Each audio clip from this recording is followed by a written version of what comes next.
Buenas compañeros y profesora, el día de hoy le vamos a hablar acerca del sistema familiar y el trabajador social. Los integrantes son Brady Barroso, Eliana Beleño, Luyanari Vuelvas, Lisbeth Padilla y quien les habla, Ceneri Jerónimo. A modo introductorio debemos tener en cuenta que el trabajo social familiar surgió en las instituciones públicas y privadas, las cuales a través del tiempo han ayudado a la familia en sus problemas, pero esta se fundamentó a partir de Mary Richmond, destacando la importancia de la familia en cualquier forma de actuación social. La familia como sistema. Sabemos que la familia es una complejidad organizada en un holón.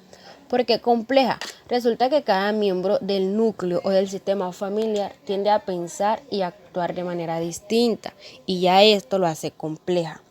Organizada en un holón, bueno, esta hace referencia a algo que es a la vez un todo y una parte, y asimismo está compuesto de sus sistemas en mutua interacción.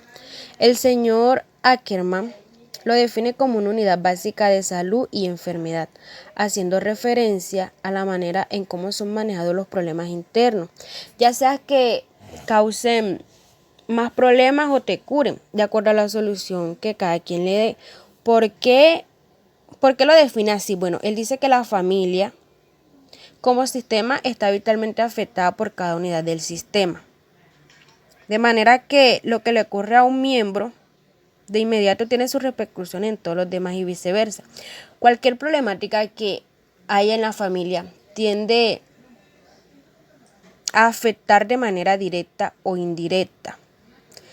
También cabe recalcar que dentro de todo sistema familiar existe la unidad con unas reglas propias, donde sus integrantes se organizan y a su vez son independientes, teniendo en cuenta que cada uno de estos miembros tienen sus necesidades y cada uno impacta al otro,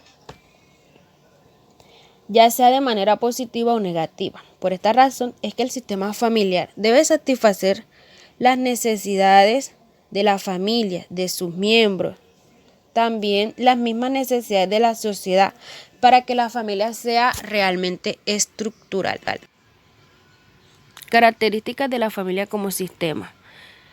La primera característica es la totalidad. Bueno, esta es una combinación de partes que se relacionan entre sí en constante interacción, pero hay que observarla en su totalidad y no aisladamente, como formando una red de interacción. Pues aquí se percibe la relación que hay en el sistema familiar, la forma en que están organizadas de manera total y no independiente. Un ejemplo de esto es el juego de ajedrez, y tomo de ejemplo esto porque cuando se practica el juego, y valga la redundancia, no se juega de manera aislada sino en conjunto y esperando los mejores resultados, en este caso el total. Como segunda característica tenemos la circularidad. Esta hace referencia a los comportamientos, pero no se les puede describir en relación causa-efecto A igual a B, sino en relación circular A y B. ¿Cómo así? Ponemos de ejemplo a una pareja de casados. La esposa no le gusta quedarse mucho tiempo sola en la casa, y esta le dice al marido que se quede con ella, pero el marido no le gusta este tipo de cercanía y prefiere irse de la casa, y volvemos nuevamente donde la esposa se siente sola. ¿Qué quiero decir con esto? Que cada forma de comportamiento afecta a la respuesta de los otros, y cada comportamiento es contemplado encajando con los otros. O sea, que la respuesta que le da el marido afecta hacia el comportamiento de la esposa. Como tercera característica tenemos la capacidad autocorrectiva u homeostasis. Bueno, como todo sistema en la familia existe la tendencia a mantener la estabilidad hacia la ausencia de cambio. Pero esto, bueno, solo se puede hacer en un sentido morfostático. ¿Cómo así morfostático? Pues saber comportarse de manera adaptativa ante la presencia de un cambio perturbador, y asimismo tener en cuenta los límites que hay en ese cambio. Un ejemplo puede ser la adolescencia. Muchos tienden a tener cambios a esa edad, entonces, a tener cambios y a comportarse de manera rebelde. Entonces los padres intentan no adaptarse a ese cambio, sino como hacerles saber la etapa que están viviendo, que obviamente están sometiendo a cambio. Entonces, nosotros mismos Tenemos que adaptarnos a ese cambio y obviamente conociendo los límites que hay en ese cambio, que es lo que los padres no van a hacer saber. Entonces, esa es la capacidad autocorrectiva que hay en cualquier sistema familiar. Como cuarta característica tenemos la capacidad de transformación. Esta característica se refiere a la morfogénesis y tiene que ver con el tiempo. Bueno, ¿cómo así? Es esa capacidad viviente que entrelaza la modificación como estrategia para mantenerse viable, tratándose de un proceso que apunta al desarrollo, crecimiento o cambio de forma estructurada y estado del sistema familiar. Estructura de la familia. La estructura de la familia es la organización de sus relaciones a través de los subsistemas familiares. Por tanto, es el conjunto invisible de demandas funcionales que organizan los modos en que interactúan los miembros de la familia. Un individuo es un subsistema de la familia. Adicionalmente, otros subsistemas identificados son el subsistema marital, el subsistema padre e hijos y el subsistema humanos. Los subsistemas familiares son analizados en diadas y este es el sistema más básico. Entonces podemos ver, según la estructura que presenta la diapositiva, que a cada miembro como una pieza de la estructura familiar y como un individuo en la sociedad, según su contexto. Los padres con el sistema laboral, como lo muestra el ejemplo, y los jóvenes con un sistema escolar. Entonces podemos ver que es algo recíproco, es decir, cada individuo toma algo del sistema, pero también lo aporta. Podemos ver otra cosa, y es que también indica que el individuo puede cumplir todos esos roles. Puede ser un padre, pero al mismo tiempo puede ser un hijo, un hermano, un esposo. Entonces la estructura de relaciones de la familia es mantenida y se manifiesta a través de los procesos del sistema como la comunicación, las normas y los roles. Puede considerarse que cada familia tiene un estilo característico de comunicación. Por lo tanto, una familia individual tiene un sistema único de modelos de comunicación que influye en la conducta de sus miembros. Los roles ya son usados como procesos para ordenar la estructura de relaciones dentro de la familia y las normas o las reglas son impuestas para garantizar que se viva a la altura de los roles y se imponen sanciones positivas o negativas para asegurar que se cumplan las normas. Mientras más congruentes son las comunicaciones, los roles y las reglas de un sistema familiar, más funcional es este. Hay patrones de comportamiento y esto definen tanto los límites como la estructura, siendo estables y repetitivos, fruto de las interacciones entre todos los subsistemas familiares y de estos con el medio. Los patrones de comportamiento ofrecen una visión estable de la realidad y les ofrece información del interior y del exterior del sistema familiar. Familia sana, familia problema, funciones y disfunciones de la familia. De forma general, puede decirse que una familia sana es la que como grupo social primario cumple unas características. Control es el modo de mantener el orden o imponer una disciplina que ayude a conseguir las metas establecidas. Roles. Cada miembro de la familia tiene un papel en el grupo familiar, pudiendo ser compartido por diferentes miembros según las circunstancias. Conflicto. Como en todo proceso grupal, el conflicto puede surgir por diferentes actitudes en cuanto a tradiciones, valores y reglas, introyectados por cada miembro de la pareja, de sus familias de origen, intereses, objetivos y coherencia en la comunicación.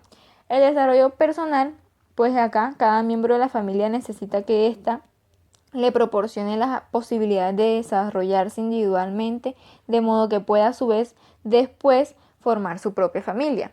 Entonces vemos que la familia como grupo tiene como fin primordial la socialización de sus miembros, además de las coberturas de sus necesidades básicas de todo orden, ya sean afectivas, materiales, etc.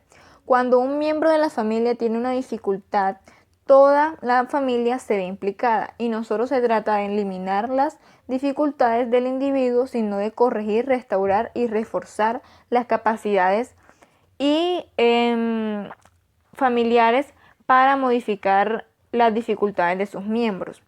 Las familias sanas entonces son aquellas que no tienen un chivo expiatorio, es decir, un ejemplo sería que no tienen a un niño que dificulta la convivencia o a un esposo que ocasiona conflictos internos, entre otros ejemplos. También una familia sana es la que se adapta a las presiones externas, se acopla de forma madura y adulta, resiste las crisis y no necesita recurrir a expertos. Las familias no sanas tienen un chivo expiatorio, es vulnerable también a las expresiones externas y no solo se adapta ni posibilita la maduración de sus miembros. Una familia no sana presenta dependencia infantil, crisis cíclicas y necesita ayuda especializada. Aproximación a la comprensión de las disfunciones familiares. Aquí podemos encontrar diferentes disfunciones familiares. La familia problema, también conocida como familias sintomáticas, pueden definirse como aquellas en que la comunicación intrafamiliar se realiza en un lenguaje traducido en síntomas, es decir, no hay mensajes verbales, en la medida que esto se considera sano y deseable, pero es todo lo contrario. Ahí juega un papel manipulativo. ¿Pero por qué? Porque se utilizan las emociones provocadas por la presentación de síntomas creados por familia y mantenidos de forma persistente. Estos conflictos internos se dan debido a los problemas de falta de maduración u otros tipos incidentes, como tipos socioeconómicos, ausencia de recursos económicos, accidentes laborales de tipo marginal, deudas, malas relaciones en el entorno y delincuencia. Generalmente, este tipo de familia que mencionaba anteriormente presentan diferentes características más o menos comunes a las que se mencionaban anteriormente.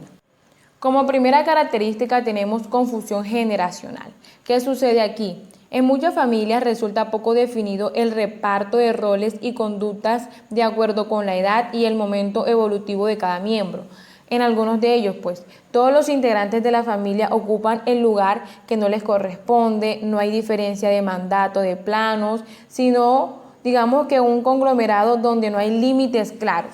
Este problema toma múltiples formas. ¿Debido a qué? Pues encontramos la ausencia de distintos padres e hijos. Por ejemplo, la hermana de 16 años que hace el papel de madre con hermanos menores con una serie de comportamientos iguales y una misma escala de valores. Vemos a un adolescente ocupando el rol de un adulto, ocupando conductas pendientes a uno de los progenitores. Entonces, este tipo de confusión perturba todos los aspectos de la relación familiar, impidiendo una correcta y madura asunción de roles. Como tercera característica encontramos escasa autonomía personal de sus miembros.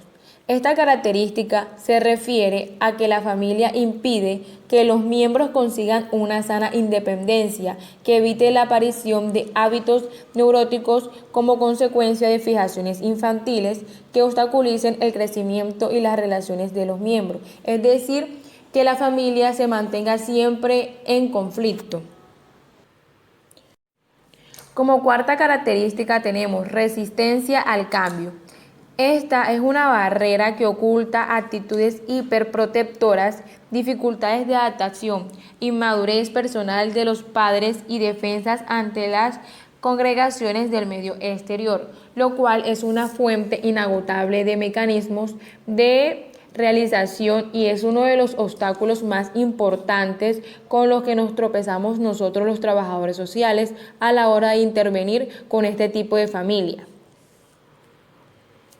Por otro lado, distintos autores que han estudiado el tema de la familia han abordado desde diferentes puntos de vista las tipologías que pueden existir entre las familias. A continuación presentaré algunas de las más interesantes de cara a nuestro trabajo profesional. Entonces, tenemos por el tipo de encuentro de los miembros de nuestra familia, familia distante y familia simétrica. Aquí los miembros están mezclados y confusos, donde existe una dinámica de poder y sometimiento. Otra clasificación muy útil para los profesionales del trabajo social es la que hace Boll al estudiar las situaciones de la familia, de la siguiente forma. Él nos muestra la siguiente clasificación. Relaciones afectivas, cariño malentendido. ¿A qué hace referencia? el hogar absorbente dominante, cuando en el hogar hay demasiado solícito o cuando el hogar es indulgente. El afecto normal, cuando el hogar es dividido, cuando hay discriminación de afectos, cuando en el hogar hay un niño favorecido o cuando el hogar es imparcial. También nos muestra la inconsistencia en los afectos, cuando en el hogar hay dependencias y cuando en el hogar no merece confianza. También nos muestra el desplazamiento del afecto, cuando en el hogar aparece un nuevo miembro. También él nos muestra la falta de cariño, cuando vemos en esos tipos de hogares que existe el regaño, el frígido y el negligente. Y por último nos muestra la franca repulsión, cuando en ese hogar el hijo no es deseado. Hablando un poco más de situaciones de familia, Ball nos hace otra referencia y él nos habla acerca de la relación de autoridad entre los miembros, cuando en esos hogares el poder es controlado por la madre o viceversa cuando es controlado por el padre, cuando hay demasiadas demandas y exigencias. También encontramos la anarquía, cuando el hogar es gobernado por el niño y esto lo vemos muy seguidamente. Confusión, cuando hay demasiados amos. Y por último, inclinación al equilibrio, cuando el hogar es democrático. Las situaciones de la familia es algo muy amplio y es algo que nos muestra Ball cuando nos habla sobre los patrones familiares. La familia numerosa, la familia con un solo hijo, también nos habla acerca de la organización, la familia en la que todos cooperan, o también nos muestra la familia independiente, la familia incompleta. Hablando de las situaciones de la familia, también encontramos la actividad. Aquí podemos ver la familia nómada, la familia en que todos se apuntan para algo, la familia de intelectuales, la que vive colgada, la bienhechora de la comunidad. En segundo ítem tenemos los valores y metas. Aquí podemos ver diferentes contextos, la familia con ambiciones sociales, la materialista, la muy religiosa, la científica, la supersticiosa o la tradicional. También podemos ver factores externos. Aquí hacemos referencia a esos estados socioeconómicos, el hogar con falta de recursos económicos. Es importante mencionar que al presentar todas esas tipologías que hablaba anteriormente, todas esas situaciones de familia, nos ayuda a nosotros los trabajadores sociales a encontrar más indicadores para el diagnóstico de una situación familiar. Podemos encontrar diferentes tipos, diferentes modelos, diferentes situaciones, diferentes rasgos, clasificaciones. Así pues, todas estas categorías no tienen otra función sino es ayudarnos a comprender mejor las características de cada familia en la cual trabajamos. Nosotros los trabajadores sociales siempre intervenimos en familias muy carenciadas, tanto en sus procesos internos como externos. En este sentido, nosotros los trabajadores sociales podemos presentar situaciones de escape a esas familias, ofrecerle actividades culturales u otras oportunidades y finalmente realizar una intervención múltiple. Continuando con este orden, me corresponde una teoría de la disfunción familiar, en este caso teoría del triángulo perverso. Antes de comenzar a hablar acerca del triángulo perverso, les quiero dar una breve explicación acerca de la corriente sistémica en psicoterapia. Dentro de los diferentes enfoques terapéuticos existe la terapia sistemática, que es la que se dedica al estudio y la intervención en las relaciones y los vínculos que se dan dentro de los sistemas. ¿Cuáles sistemas? El sistema familiar, laboral, escolar, pareja, etc. Partiendo de esta idea, nosotros podemos pertenecer a muchos sistemas. ¿Cómo así que muchos sistemas? Nosotros pertenecemos al sistema familiar, también al sistema laboral, los que tienen un trabajo, escolares y parejas. Bueno, siguiendo con esta idea, se puede decir desde una mirada sistémica, una de las dificultades que suele aparecer es en las familias. ¿Y cuál es esta? La triangulación. ¿Qué ocurre cuando la relación conflictiva entre dos personas, por ejemplo, un matrimonio, se expande incluyendo a un tercero. ¿Cuál es el tercero? Sería el hijo, dando como resultado el encubrimiento de este conflicto. Para dar un breve concepto, voy a dar un breve concepto acerca del triángulo perverso, y se dice que es una estructura patológica que está conformada por 3 personas, en la cual 2 de ellas hacen una coalición contra la otra. Este término que acuñó Allais se refiere a la estructura patológica que adopta una relación entre 3 personas, en la cual 2 de ellas están en diferentes niveles jerárquicos y constituyen una coalición contra la tercera. Bueno, en este caso, para dar un breve ejemplo y traer toda esta teoría al entorno, a la realidad existente, podemos decir que un matrimonio está conformado, una familia, por un padre, una madre y un hijo, ¿cierto? Tengamos este modo aquí. Dentro de estos 3, pongamos al padre como el perpetrador, ¿sí? Que es esa persona que tiene una actitud agresiva hacia los demás. Salvador, coloquemos de ejemplo a la madre, es esa persona que adopta el rol de salvar a la víctima. Y por último, la víctima, que podría ser en este caso el hijo.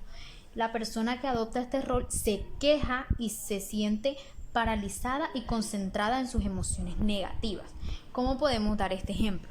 Bueno, están estos tres títulos que le damos al consiguiente el padre, la madre y el hijo. Cuando nos encontramos en este caso, podríamos decir que la madre es la protectora de ese niño, ¿sí?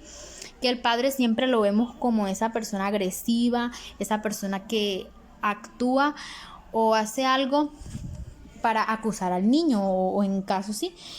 En algunos casos se da que de pronto siempre la víctima se hace una victimización. ¿Cómo así? Porque es que en muchos casos los niños tienden a tener esa idea de que la otra persona siempre le quiere hacer daño, ¿sí? Y es allí donde se crea ese triángulo, porque siempre va a ver a esa persona como el ogro y la otra persona como ese salvador que ella tiene. Sí, entonces este es una teoría que es algo que afecta mucho a las familias, y por eso primero les hablé acerca del sistema de psicoterapia, porque es algo que debe ser tratado, porque en una familia no puede haber ese sistema, ese triángulo, porque siempre vas a ver a alguien como ese malo contra es alguien que te hace siempre daño. Entonces en esa familia constituida por 3 personas se puede ver que el padre siempre es el que tiende a ser agresivo contra el hijo, y el hijo a ser la víctima, y su madre siempre a sacarlo de ese conflicto, el que viendo al niño como que nunca él hace nada, y viendo al padre que siempre lo quiere atacar. Entonces este triángulo perverso se ve mucho en nuestra sociedad, y no simplemente en la familia, sino también en lo laboral, en lo escolar, sí, en los distintos sistemas que existen en esta sociedad. Muchas gracias. Bueno, continuamos con este último tema, que es el trabajo social y la familia. Este tema se trata un poco de qué rol asume el trabajo social en la familia. Bueno, el trabajo social familiar implica la actuación en un sistema natural y en la totalidad de la familia, con el único fin de modificar la problemática de todos o algunos de los miembros de la familia, esas necesidades y recursos internos que aquejan a la familia, sin necesidad de aislarla del entorno social del que forma parte y del que tendremos que utilizar algunos recursos para ayudar a la familia. Bueno, es preciso indicar que el trabajador social será implementador de políticas sociales, y que su rol en la familia son de animador de procesos sociales, coordinador, motivador, movilizador, planificador, consultor, asesor, orientador, mediador y evaluador.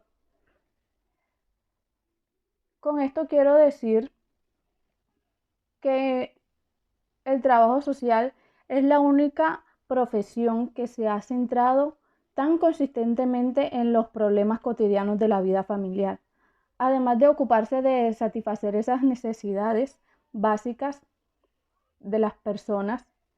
También tienen que ocuparse de una u otra forma aliviar el sufrimiento emocional de las familias. Por lo tanto, considero que todas esas experiencias y prácticas que tienen los trabajadores sociales los han llevado a valorar la familia. Por eso, el contexto familiar siempre se ha tenido en cuenta en los trabajadores sociales, aun cuando atendemos las situaciones individuales, tanto como los diagnósticos. Todo eso nos lleva a generar más conocimiento sobre la familia y cómo poder aplicarlo.